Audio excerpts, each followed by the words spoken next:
And I'll bring the Urban Forestry Board Monday, September 9th, 2024 together. Roll call. Chair Burke, Here. Vice Chair Kohler, Here. Board Member Pellerin, Here. Board Member McChristian is absent today. Mr. Chair, we have a quorum. Thank you for doing that. And again, thank you everybody for being here. Would like to do approval of August 12th, 2024 minutes. I move that we approve the minutes. I had a couple typos. 4A paragraph, 1, 2, 4th sentence down. Kohler stated that the visited should be they, right? Page 2, there's just a typo on Counselor Ross. It's Counselor Roos. That's okay. He's a Roos too. Put an T on the end of it and we got it all covered. Rooster. Could you please direct to where on page 2 that is? 1, 2, 3, 4, 5, 6, 7, 8 sentences down. Thank you. And then bottom of the page, 2, 3rd sentence up. Kohler asked for opinions on a motion from instead of form.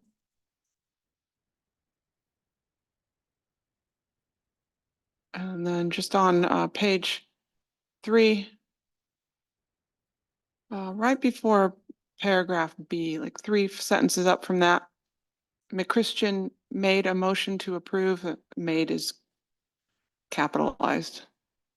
That's it. Thank you.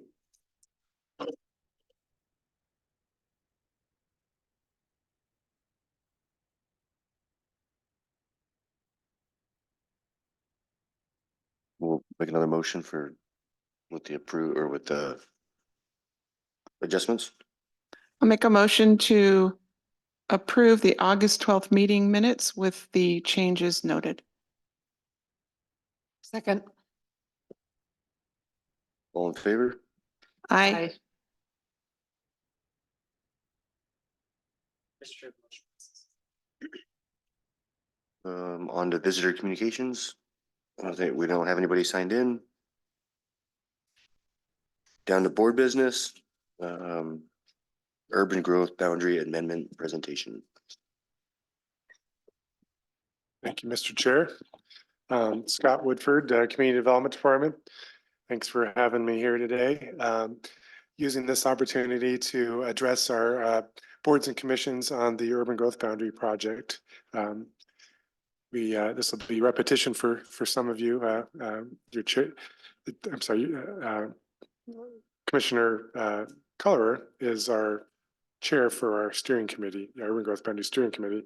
So she's quite familiar with this process, and Councilor Ross, I'm sure you've heard it a few times. So anytime during this conversation, if you guys want to share your perspectives and thoughts, please feel free to do so. But this is part of a larger process of getting out of the community and doing some outreach and trying to educate the community on what's going on and why, and also to hear feedback from the committee. So we're trying to get on the agendas for various community groups and nonprofits around the community to try to kind of further our reach and get that message out. And already done one with the city's Parks Board, and you guys were next, and then trying to get on the Parks Public Works Advisory Board as well.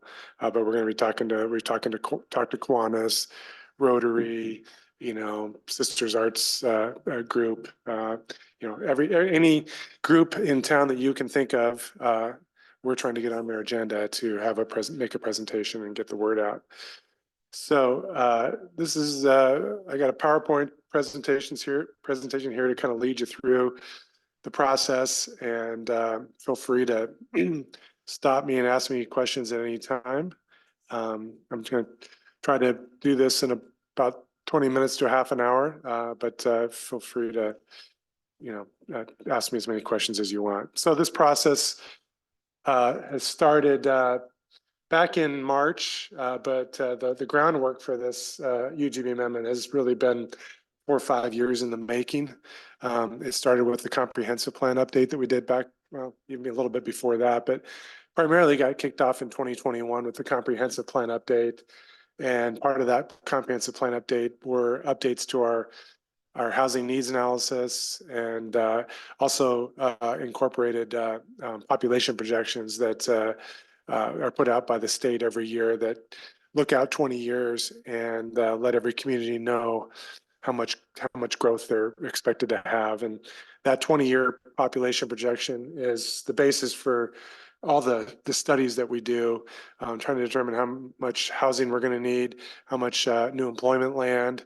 It doesn't predict schools, but it definitely plays into identifying additional school needs. Parks needs in the future. We just updated our Parks Master Plan last year, and that was based on the same population projections that we're using for housing. Public Works updated their water and wastewater master plan, 20-year horizon, same, using all the same numbers. So all that planning is based on the same information. So out of that process, we were determined that we are going to need some additional land.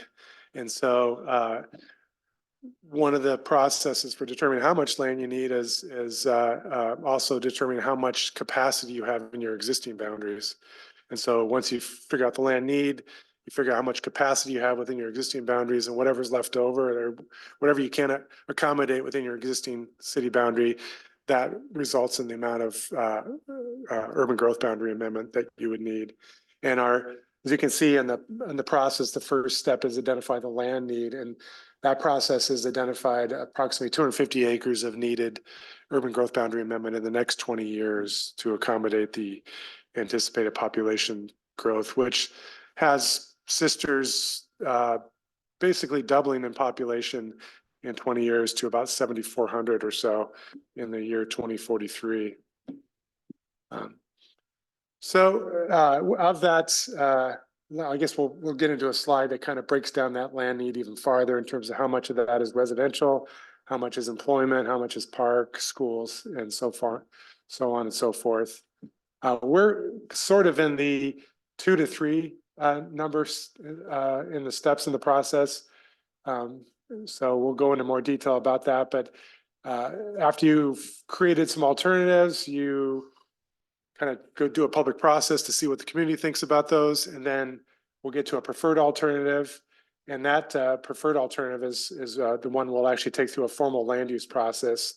And that has to go in front of city council to adopt, and also has to go in front of the county commissioners, because you're essentially taking land out of their comprehensive plan and putting it in the city's comprehensive plan. So they have to approve it, as well as the state has to acknowledge and approve it at the end of the day. And then step 6, we'll be looking at once we identify where those planning areas are, we'll go to the further step of doing some area planning to even look at more detail in terms of where streets might go, and maybe a more focused look at where parks and how utilities will serve those areas, those kinds of things.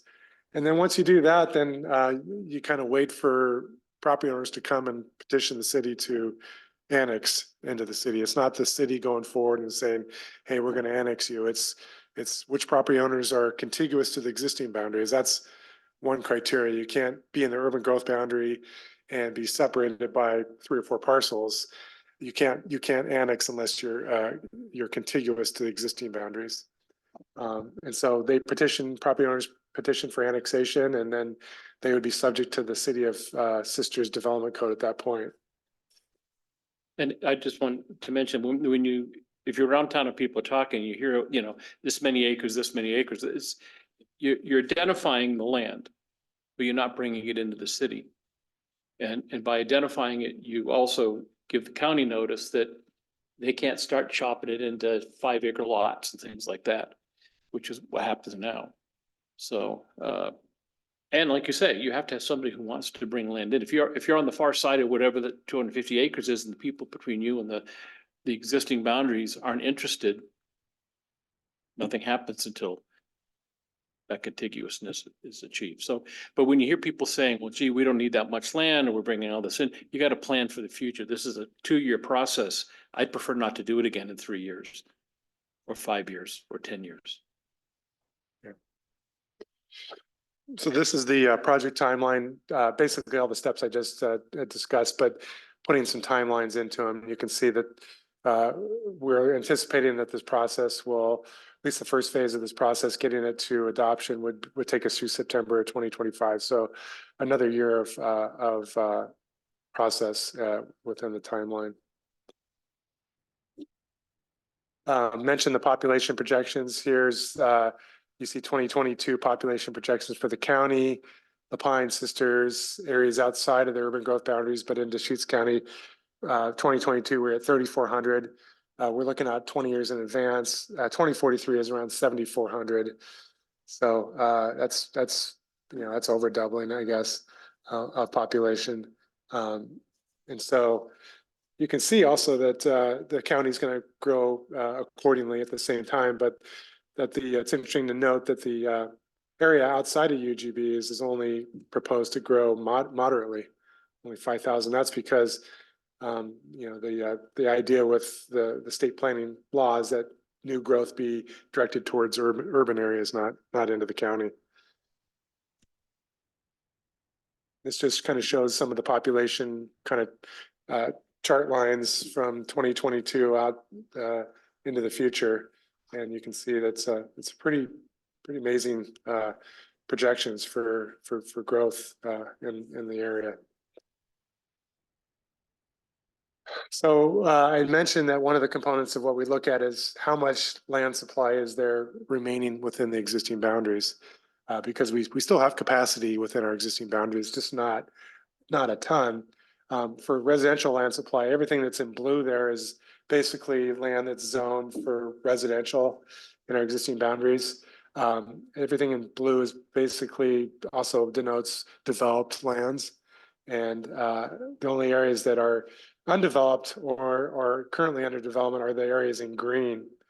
You can see the Woodlands development in the middle, Sunset Meadows kind of a little to the southwest of that.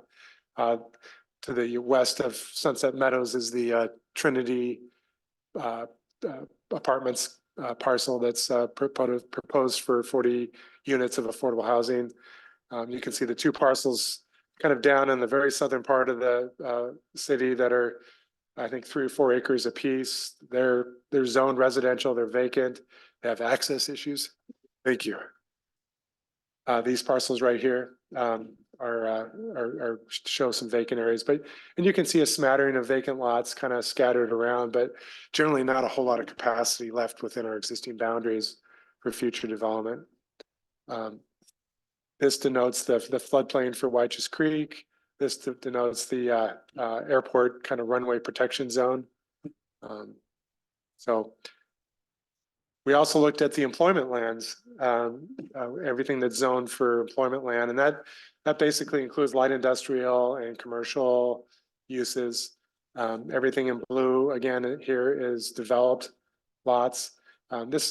You might notice a few things that are still labeled as green. This was like a snapshot from, I think, 2023. So things have obviously developed since then. We had to kind of have a cutoff point for doing this analysis. So there are some lots here that have since developed, but you can see that you know, where there's still opportunity, it's starting to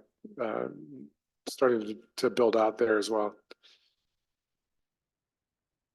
And so what you do is, in order to arrive at the needed land, is that you would figure out what the residential land need is, and basically how we arrived at that was taking the population projections and then dividing it by the average household size in Sisters, which is, I think, is about 2.4 people per household, and that gets you to a certain number of units. Our housing needs analysis predicts that we're going to need mostly low density residential as opposed to high density residential. So you can see here is how much low density residential land we'll need is 168 acres. With multifamily high density, it shows that we actually have a surplus within our existing boundaries, which is sometimes an eye opener for people. But it's not anticipated that we'll need a whole lot of multifamily zone land in the new expanded UGB. You can see employment land, the target need is around 53 acres for the next 20 years.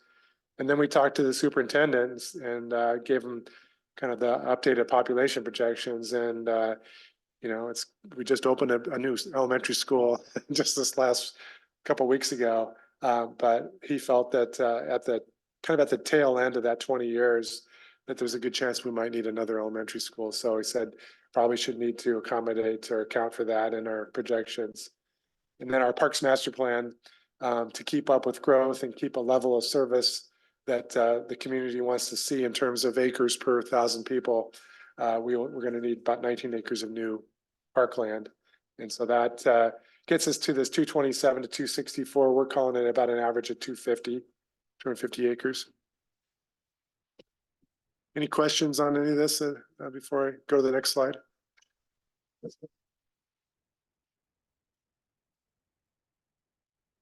So once you've identified the land need, the second step is to create the study area. You can see the existing boundary of Sisters now. This is all kind of dictated and it's regulated by the state planning law in terms of how you go about looking to expand an urban growth boundary. And you're required to basically look at all lands within a half mile of your existing boundary as the study area.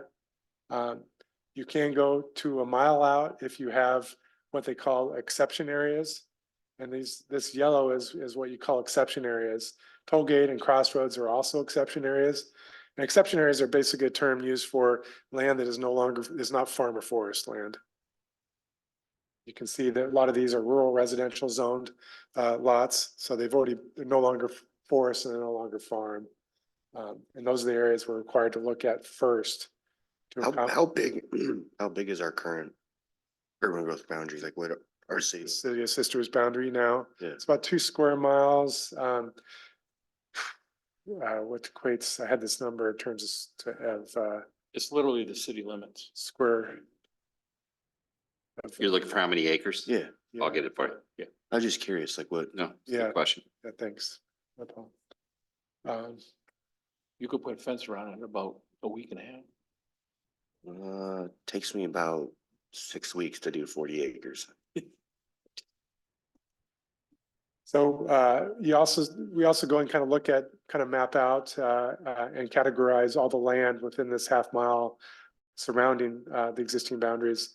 And this kind of light, I don't know if it's sort of greenish, light greenish, is all Forest Service owned land. And those are lands that we generally exclude from the study area because we don't have jurisdiction over them and can't build on housing or anything on them. So we generally remove those from the study area. This is a forest zone land, privately owned, just north of Mackenzie Meadows Village that is zoned forest and is located in the county. So that's a priority number 3 land. That dark green is still zone forest, It's still zoned forest, yeah. but Hayden owns it. It's called Mackenzie Meadows Village LLC. It's Willits and Reed and When they sold Kurt off. Kahlberg Yeah. group. Yeah. They're interested in being included, I think, into the UGB, but because that forest zone land that throws them into a different tier, kind of a lower tier. They might be able to get a rezone from the county to make it more acceptable or more eligible, but it's unknown if they'd be successful with that or not. And then you have this parcel, which is owned by the school district, but it's in a conservation easement, so it's not developable either. You got Forest Service owned land through here. You got EFU zone, which stands for exclusive farm use land that the Roundhouse and the Pole Creek Ranch folks and some other property owners own in this area. EFU zone land is like priority number 4 land, so it's kind of the last land that you would consider to expand into. Additional Forest Service owned land here. The city does own this parcel, all this kind of land in here, and this land is within the existing boundaries. So it's zoned forest. I guess it's zoned forest too. And then Lazy Z and some of these other kind of farm use lands over here are zoned EFU. And so that kind of forms the study area. And then again, the floodplain of White's Creek, Indian Ford, the airport are things that you can exclude from your study area. And so once you start excluding all those other lands, this is kind of ends up being what you call the study area for consideration. That overall acreage is 4,300 acres. Of that, exception land in yellow is 1,940 acres. And again, the estimated land need is 250. So we assume that we can accommodate the need within these areas, but it's still early in the process. We don't know that for sure.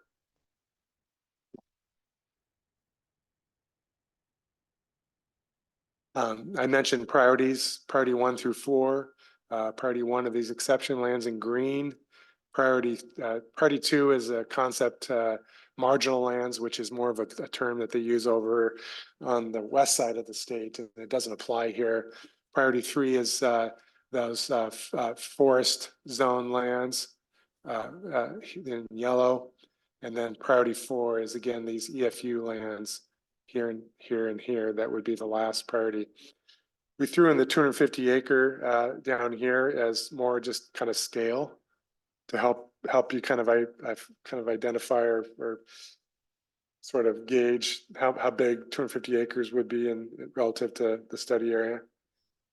Paul, did you come up with any? About 1,200 acres, a little less.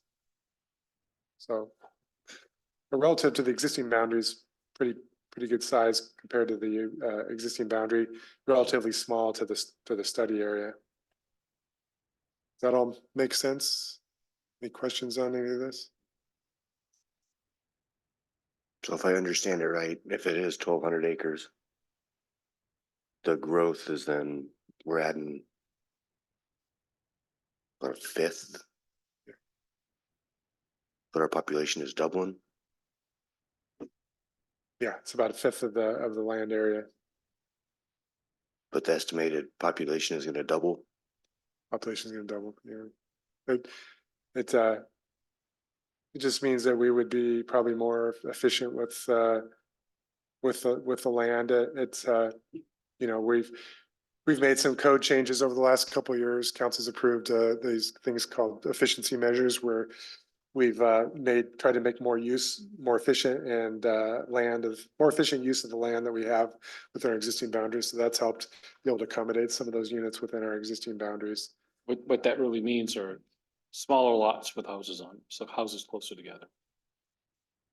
That's Well, really- of that 1,200, you got a lot of open land. Yes, we do. All the school district land is in there. So. The park and our parkland, you got Creekside, you got. Well, you still have that in that 250 too. That's a good point. There's a lot of basically all this land right here is all the public facility with kind of low density and a lot of open space around it. And then, yeah, East Portal is big chunk. If you kind of take that 250 and you lay it over the crosshatch in the middle, below the airport, where it's kind of dark brown, right down, and get down right in through there, you'll see that's not dissimilar in size to the built-up part of town.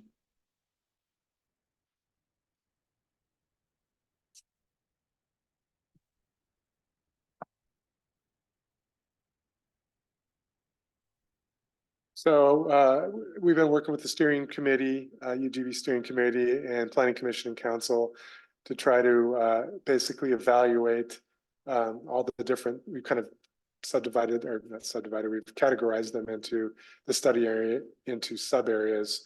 I know we're not, we've got some issues with some naming here that, but by kind of going around and kind of looking at the pros and cons of expanding into these different sub areas as part of this process, trying to synthesize it into where should we really be looking at the alternatives, and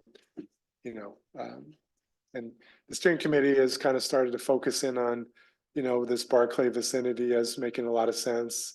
For reasons that it's got a lot of relatively large parcels with not a whole lot of buildings and development on them. They're still relatively close to downtown and walkable, easily serviced with utilities and transportation. It's kind of, this area is sort of kind of coming into focus a little bit. There's been talk about this area as well. We're not sure if we can satisfy all the 250 acres in this area if we had to expand into this area, but one of the constraints that you can see going on up here is relatively small lots. It's already pretty heavily parcelized, and that would make it very difficult to urbanize in the future. You have some pretty nice, some fairly large homes in there, and would they be willing to sell? How much would they sell for? How would you accommodate those large homes into a kind of an urban development? So one of the next things that we'll be looking at is kind of the development feasibility of these kinds of areas. We're also looking at, we've also got covenant CCNRs, which stands for covenants, Advances. Codes. and restrictions, to see what type of restrictions they have on future development in those areas. That could be a potential issue in terms of expanding into these areas if there's restrictions on further re-subdivision of those lots or other kinds of restrictions. So that's something we're taking a look into currently. And also was brought up at one of the meetings that if you're contiguous to an already developed lot, say 5 or 10 acres, that lot was going to have a septic and a well, most likely. And in order to switch that over to be on city water and city sewer would be expensive. And so it probably wouldn't make economic sense for one-offs to be splitting up their lot and developing it. So the realistic approach would have to be that a series of people would be wanting to do it. And that's unlikely. So we talked about that relative to that area just to the left of the airport. And that also includes where all those hangar homes are adjacent to the airport. Yep. So that prior map, you were showing the land, how it's designated, where it was showing the forest area. Oh, I think previous to this. And yeah, This one? yeah, that we can't expand out there. So going back to that current slide where it was showing area 5, 6, and 7, we already know we've got national forests there. So those could very quickly be eliminated from as an option, correct? Because you already know Yeah, I would. forest area. We're not ready to kind of take them off yet because we're still kind of going through the analysis. But I think that you're right, that there are, it's starting to look like that, for a variety of reasons that those areas are probably not going to make the cut. Okay. But yeah, for the reasons of ownership and for the reasons of the zoning on this land over here as well. City is, I think, content to just keep its the wastewater treatment plant, its headquarters, and other facilities just kind of as is. There's no reason to bring that in right now. So yeah, I think your statement is, even though I'm not ready to say that we're just going to take them off the map, but I think your points are well taken. More likely to fall off. But so then if we're just looking at 1, 2, and 3, let's just forecast that we're just going to focus on 1, 2, and 3 as being the most feasible. Then you're looking at, you said it has to be a contiguous, excuse me, for the annexation. So you can literally just count how many property owners along the current UGB line, if you're looking at that map. 8, is that what you're talking about, this railroad? Yeah, 8, and then you go down and to the side there for 2 in area 1 and 2. That, it sounds like where there's going to be quite a dependency on people to annex, and they're going to be a very potentially small group of people. Is that a concern? Does that play into this because of the contiguous requirement? Well, we got to remember it's a 20-year plan. Yeah. it's not intended that this is gonna all develop out. So say you just brought this area in, over time, these would develop and then, which would then make the next row or whatever eligible because they'd be contiguous now. And then 15, 20 years, maybe this area is now contiguous and ready to develop. So depending, the stuff we bring to UGB doesn't all have to be contiguous itself. It just has to Okay. be contiguous to annex. Does that make sense? Okay, So we don't have to just choose all the properties that are just contiguous now. It could be this whole area and just over time, maybe this comes in as a whole annexation and the next one's this one and then the next one's this one. so if there's a property owner that's, let's say, 3 lots from the UGB and they're interested in annexing their property, but the properties between them and the UGB limit are not interested in annexation, they're just gonna have to be on hold. They're on a Essentially, yeah. potential future annexation list. Yep. Okay, thank you.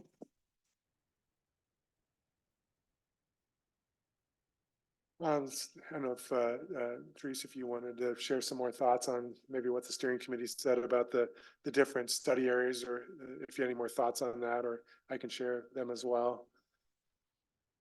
Well, I think you covered it pretty well. I mean, we had a discussion about the number 2 area, Barkley vicinity, there's a large parcel of land, maybe a few of them where the last time a UGB expansion was done, it was discussed that maybe that area would be logical because it's right off Locust, easy to expand with the sewer and the water and roads and parks.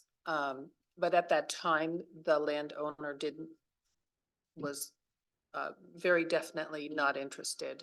And so they didn't include it, but now things have changed. And the current owners of that land are more open to the idea. And so that is a huge area that's so convenient. It seems like a logical choice. So we had some discussion about that. And then as Scott was saying, where would that lead back behind it eventually?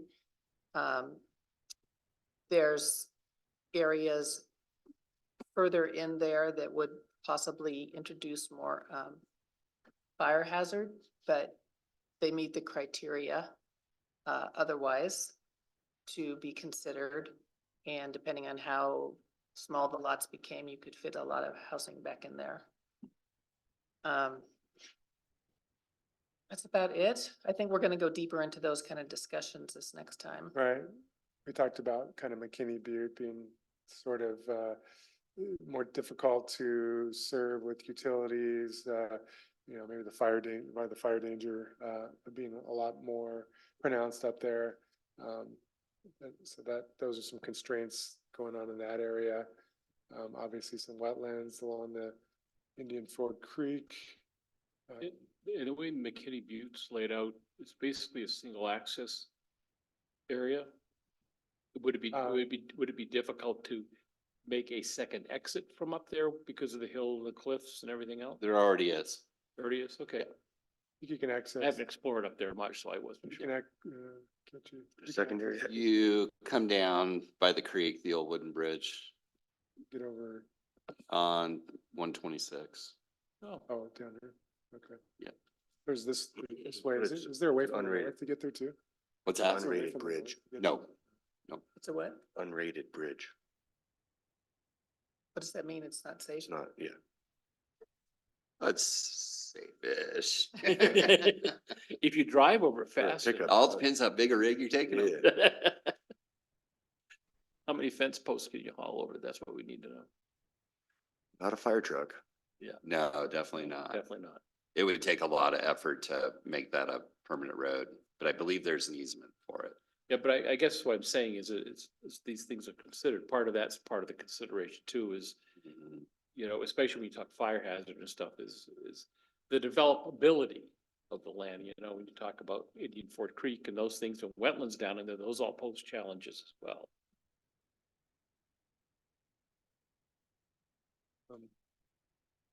That's essentially where we are. The next steering committee meeting is going to be October 3rd, where we'll have some plans that kind of sort of start to sketch out some of these alternative areas, as we start to get it starts to hone in on where the opportunity areas really are, which will kind of further mold into alternatives that we'll share with the community and get some feedback on before we start kind of settling into a preferred alternative at some point. So, any questions or comments? Any additional questions or comments? Go ahead, Tracy. Well, I'll just bring up what you've already stated, but it's interesting to me that no matter what you do as a city, if people who own land within the city limits right now don't choose to develop it, there's a lot of potential land sitting within Sisters that's just sitting there, that could so easily and rationally be developed before reaching out into these other areas. So there's this like phantom forest you can't do anything about, both within the limits now and in this annexation area too. So in my mind, that translates to you have to kind of over accommodate the growth. Because otherwise we could just turn the dial and ramp up what we have right now. And it's, we know, this isn't something that, the number that we talk about, that's not our number, that's the number from the state. The state came up with that, Portland State or whoever came up with it. And that's the number we have to go by. Now, you might think that it's wrong. You might think that it's too low. You might think it's too high. Then, yeah, I can probably walk through town and find 50 people and have 50 different opinions on it. But the cards that we're dealt are these cards right now. We have to plan according to it. In my gut, I hope it doesn't quite get that big. But we have to be ready for it if it does. So can you briefly describe the annexation process? Is it a 2-year, 3-year? Assuming, if you have an owner that comes forward and they fall within the contiguous requirement, how long would it take? Well, I've not gone through one here, but my experience and I worked for the city of Redmond for a number of years. We did a lot of annexations, and I think they can take up to a year or so to get through. You kind of have this negotiation of the annexation agreement, and then you have the they usually come through with a master plan and a rezone at the same time, and that can take some time. So I would say it'd take approximately a year. And then once that's completed, the city limits automatically are modified to include it- that property? Yeah, once an annexation is approved. Yeah. I think we'd want a master plan associated with that. I don't know if we would just annex land without knowing what we're going to get, kind of thing.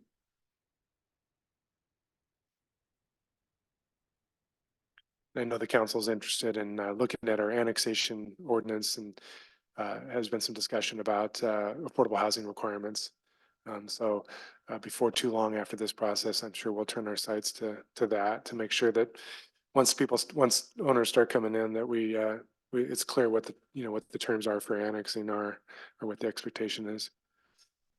The hard lesson I learned as a city councilor versus being a park and recreation district board of director person is that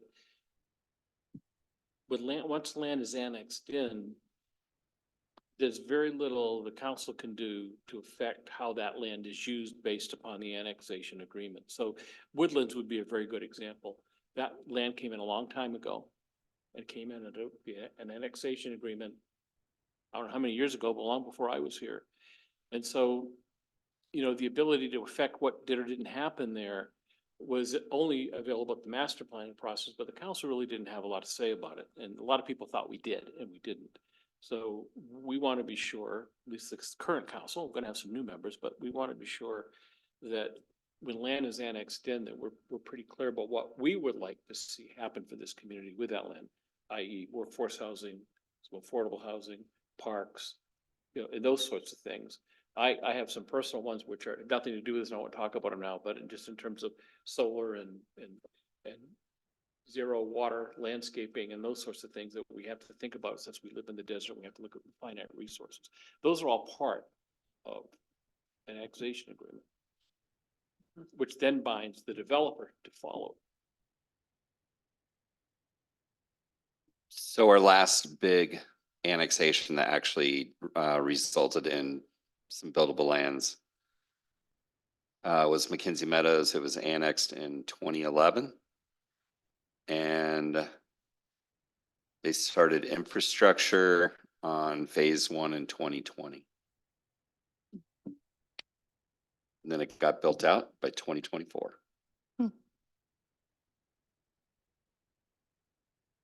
I just learned something. And what was going on between 2011 and 20? What was the date you gave? This You started had, Infrastructure when? well, you're coming out of a pretty deep recession. Yeah, And okay. we were kind of the tail on the dog when it came out of that recession. So we really didn't get back going until 2014, 2015. And then there was an appeal on that project, I think, that took a little while. Okay.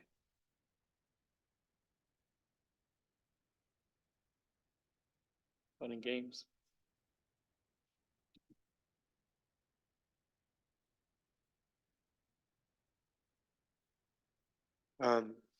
Any more questions? But hopefully this time next year, Yeah. we'll be at the planning for new growth area phase of this. Perhaps you guys are already signed up for, if you're interested in kind of getting, kind of staying along with the process and getting email updates. You can sign up on the city. Yeah, I'll sign you up if you want. But you can also go on the city website, where there's automatic email updates. You can get everything you want and more. But if you just want UGB stuff, you can check that box and it'll come directly to you. Teresa, you're gonna get it anyway, so.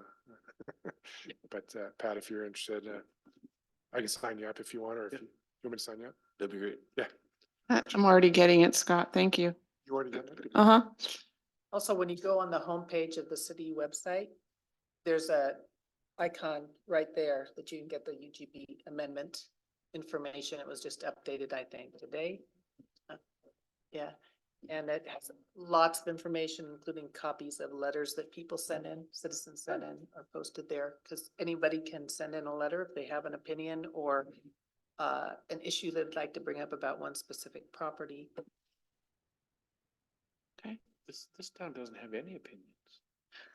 Opinions. What are you talking about? Thanks, Scott. Thank you, Scott. Yeah, it takes a long time to go from annexation through the zoning process, through the master planning process, through the subdivision process, to get down to pulling a building permit. And like the Woodlands, they started working on that in 2018. They didn't pull their first building permit till almost 2023. And that was already in the city. But you just got to rezone, and it takes a long time. Okay. People say 2 or 3 years, and it's like, it's gonna be longer, for sure.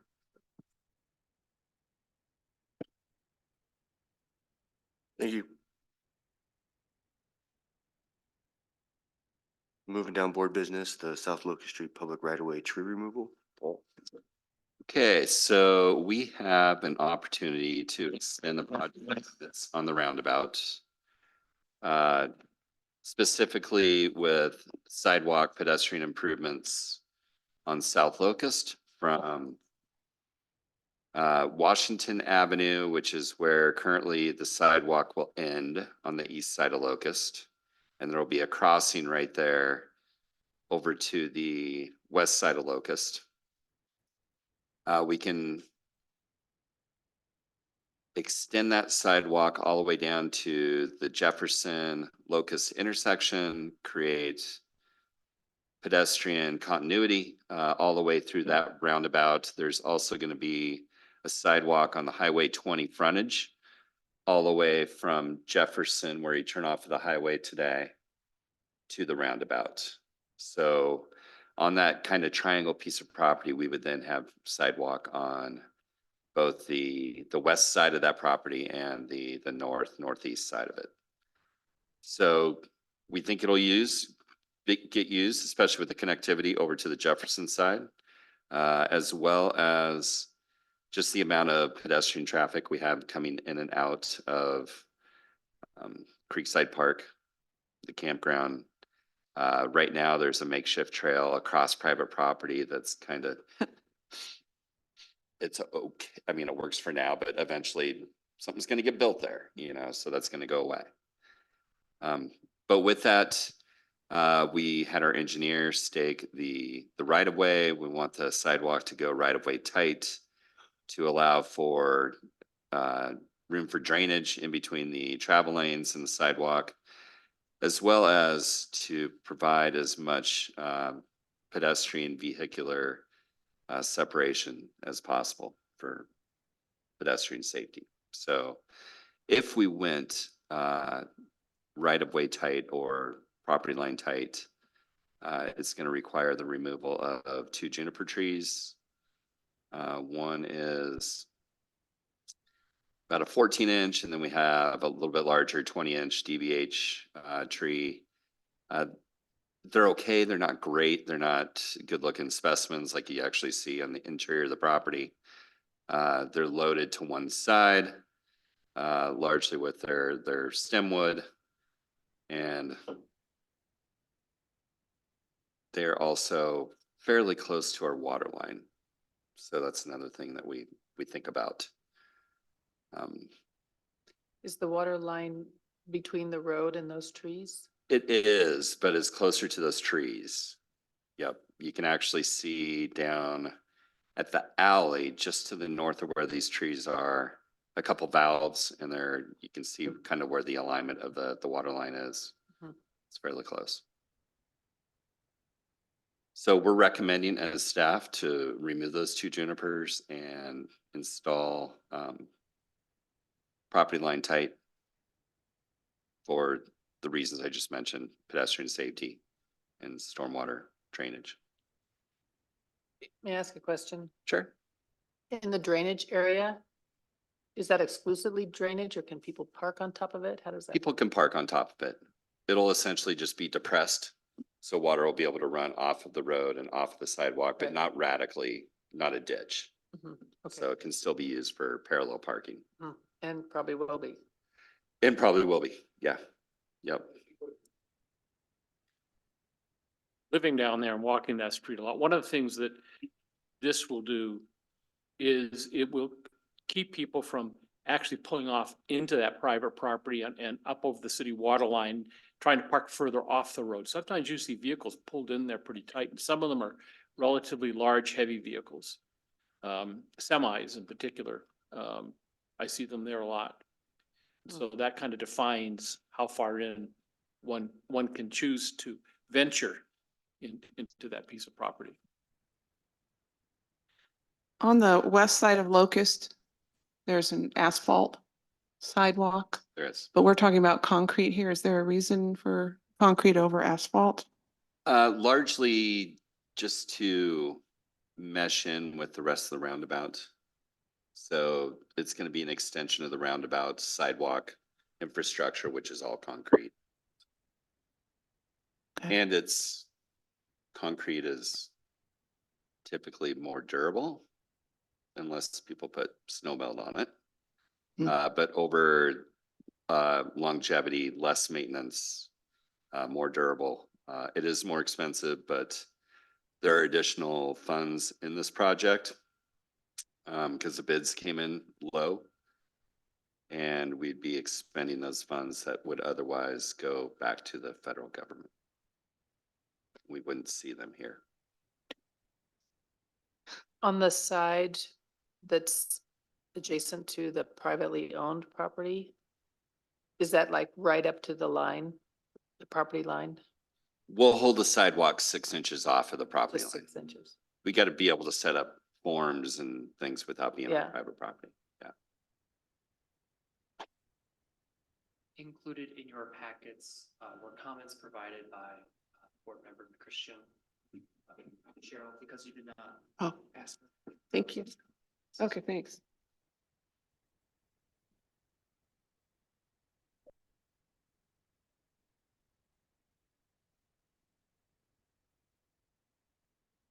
So board member McCristian had a concern about existing tree roots on the adjacent trees in the area, which is great observation because it's fairly heavily densely forested right there. We aren't going to be doing a lot of excavation. It's going to be essentially scraping off the duff, adding a couple inches of gravel and pouring the concrete on top of that. So we shouldn't be into the tree root infrastructure with it. Of the adjacent trees. Correct. And those are on the private property? Yes. I'll just throw this out there. When I went to look at this, Mhm. my reaction was, gosh, couldn't we make this a little curvy so that it's not just a straight line? To reflect also in Creekside Park, there are curved pathways. And whether or not you keep those two juniper trees, just make it a little bit more interesting for the user and for the eye as you drive down the road. And I personally, I don't know if it could work with the drainage, but I personally would welcome the idea of a few trees on the drainage side to soften it.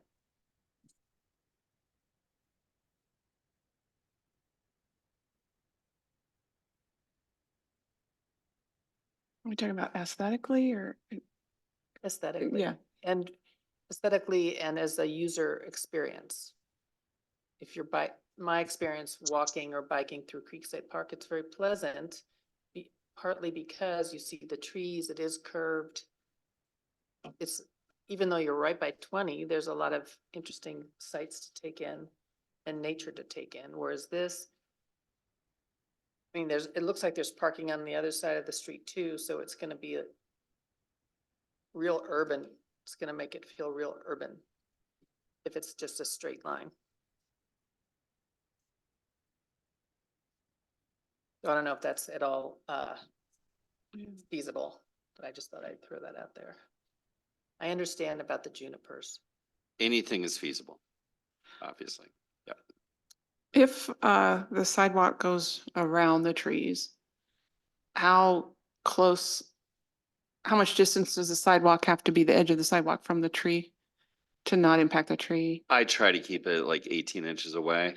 18 inches? Yeah, and then, we would probably reduce the width of the sidewalk around there, which gets kind of funky because you're transitioning from a 6-foot walk to a Down. 4.5-foot walk to a 6-foot walk.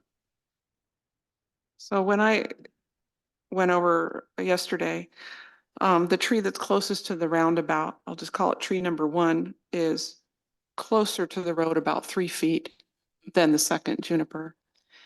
And so I was assuming the sidewalk would start 1 foot, but you're saying 18 inches, which makes it even further out.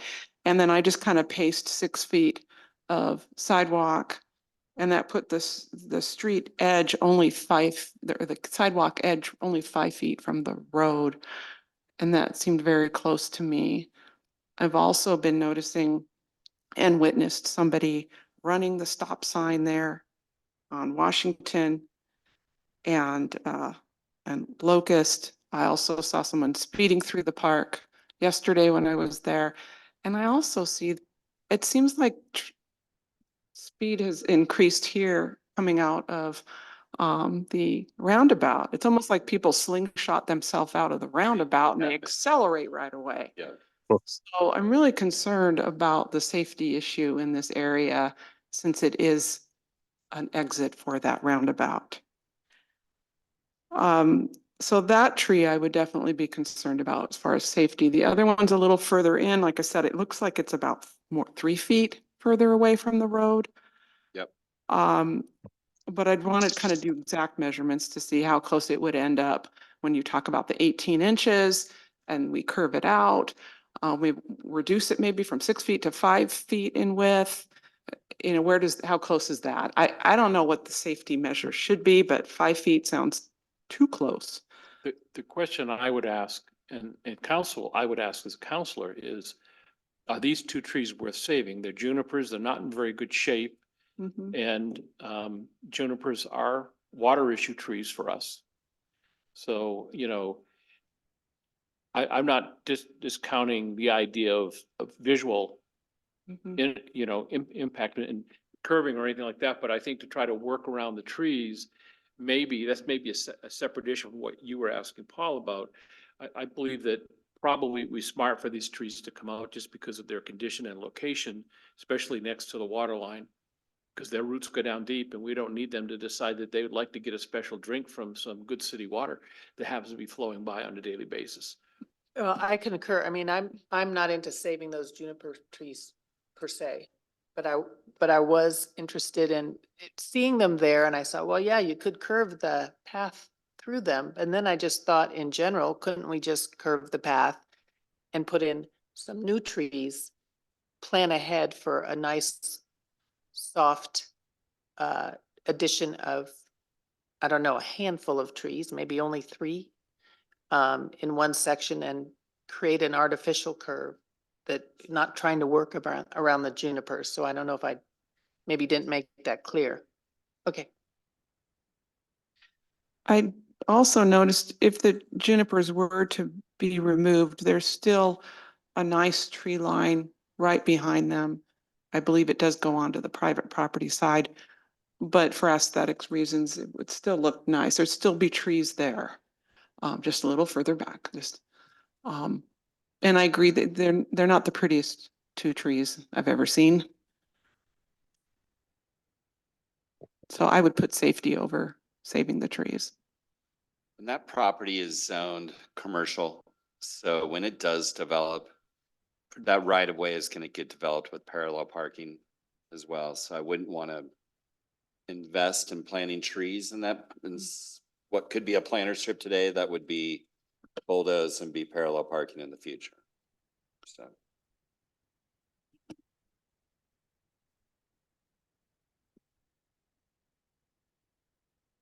So somebody who would purchase that property and develop that controls what happens between the city street and that sidewalk, is that what you're saying? They would be required to install the cross section, I guess, for a parallel parking commercial street. And that lot's very challenging due to its shape and size, which is one of the reasons it's sat vacant as long as it has.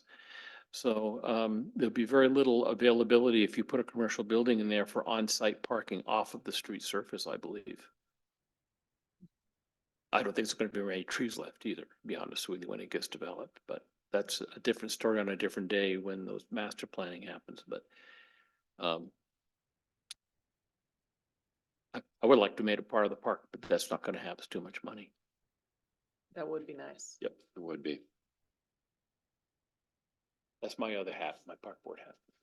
Are you saying the city has considered purchasing that property? No, we've discussed it at the park advisory boards discussed it. That's about the level it's been at. I mean, they're asking what, 2 or 3 million for that piece? A lot. I can't quote, yeah. Yeah, I know it's an Two. interesting amount of money, I guess I would say. And someone said it was owned by Newport Market. Mm-hmm.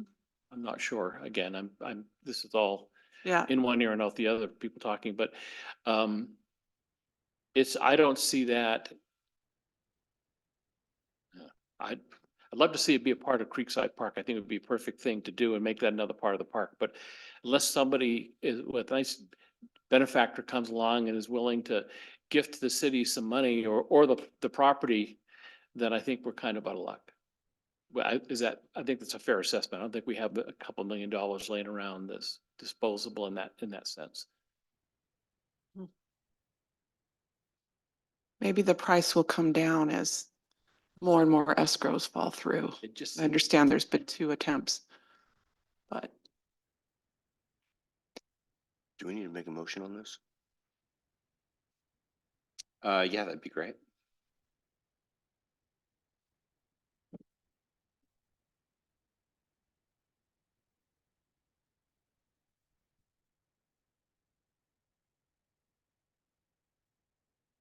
I'll do it. I move for approving the removal of 2 juniper trees located within the South Locust Street right-of-way in preparation for sidewalk installation. I second. All in favor? Aye. Aye. Any opposed? Chair, the motion passes. Thank you. Moving on to other business, miscellaneous issues. The board information and specific to trees and public right of way and parks.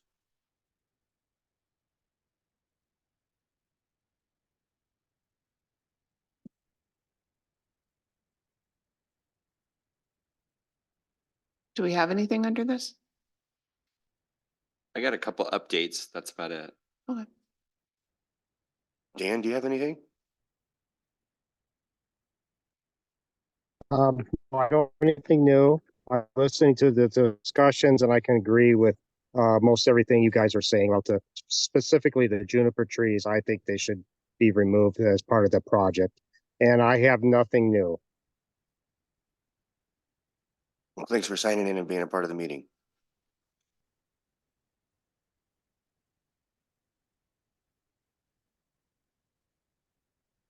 Paul? So we have a couple trees that had previous board approvals to be removed. One at 1177 Creekside Court. That removal will occur this Thursday, I believe. We'll go ahead and we told the arborist to let the traffic die down after the morning commute, and then we'll actually close that section of Creekside Drive between Highway 126 and Timber Pine Drive for that removal. He said it'd be pretty quick. We get that done. And then I believe he was gonna go over shortly, I don't know if it was Thursday exactly, and start working on the removal on South Pine Street, or sorry, North Pine Street, just north of Barkley Drive on the large dead ponderosa that you guys approved a meeting or two ago. So And we salvage that wood still? we do. Yep. We stockpile it and then use it for the campground. Yep. And Jackson, did you have any other updates? I have made contact with the property owner at 1177, I believe, Creekside Court. So I'll be letting them know in advance about the work. They had called and concerned about the trees state.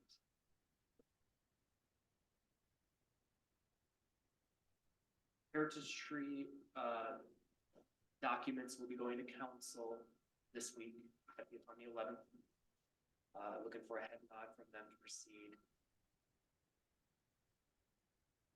That's great. Thanks for all you did on that. Thank you for attending the council meeting as well. There was a discussion of, not sure why, yes. Well, if you have heritage tree designation and follows the property, what happens when the property owner goes to sell it? If someone says, I want to buy it with that heritage tree designation, can it be removed? There was no answer given to that, but that's a question for legal, honestly. But my gut feeling is we do this to designate the tree. It's not an act of convenience. Take it up. There's a reason for it to be, but I don't know if that will come up again, and I don't know if that will be a sticking point, but it was brought up. There was a visitor comment or a city council meeting, and a gentleman had some comments about the Heritage Tree Program, what he had heard in the workshop. And I don't know if anybody else caught it, but he was asking about what about heritage trees and developers? He felt the criteria was vague in determining a heritage tree. He said all trees should be heritage trees on city property. And some trees are used by animals and birds and should not be removed for that purpose. Anyway, I just wanted to share that because that was some public comment that came through at the city council regarding it. is tree Mhm. ponderosa. Other species are left up to the board, their determination.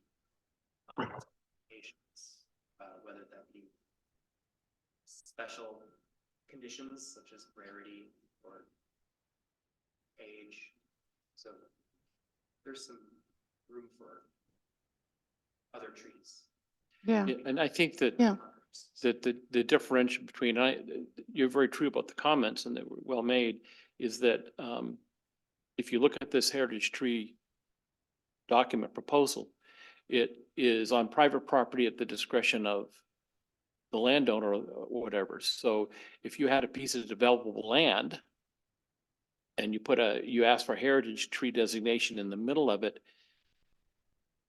might not be the smartest thing as a developer to do, but it would be nice. But we can't cause that to happen. Right. Because of how this ordinance is written. The city can't come in and say, oh, well, but that's a heritage tree.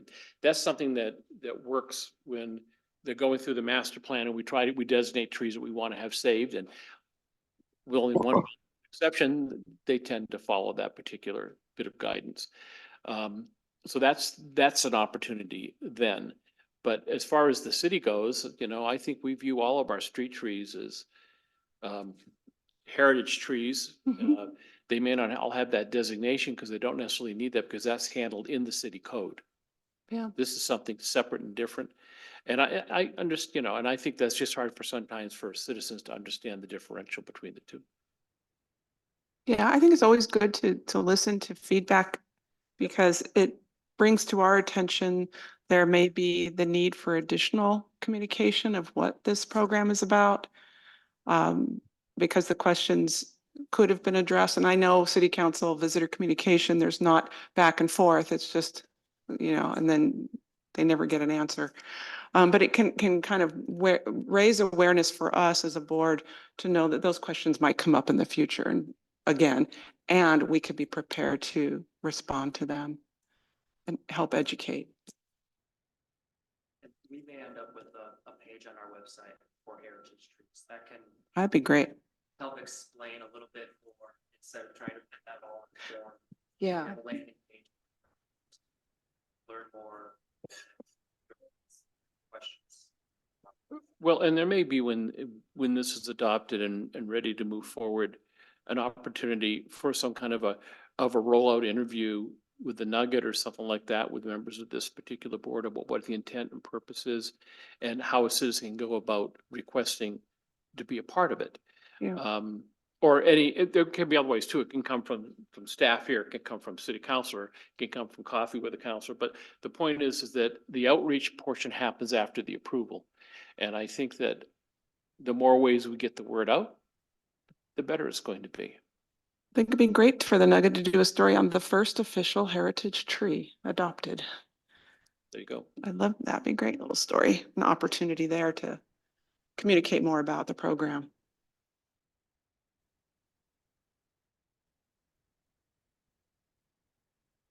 Does anybody have anything else to add?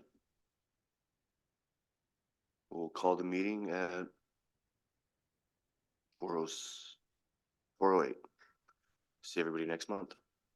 Dan, thanks for sticking with us. You'll probably learn more about UGB expansion than you ever wanted to know. Well, yeah, thanks for still keeping me involved. So I'll try my best to do